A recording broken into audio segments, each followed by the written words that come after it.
தலையை காய்ச்சி போடுவான். கவர் அப் பண்ணிக்க.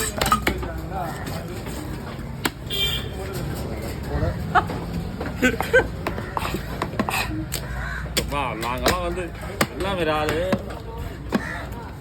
வீடு எடுக்கிறா. வீடு எங்க கிட்டே ரத்தம் படத்தான் செய்யும்.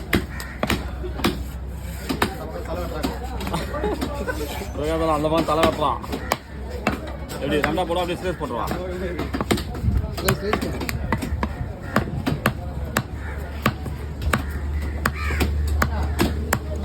மஜாமீன் யாரு கீழே ஒரு பீஸ் ஊந்துது பாருங்க. இதுதான் வேகமாக வெட்டுறதுல. ஓகே.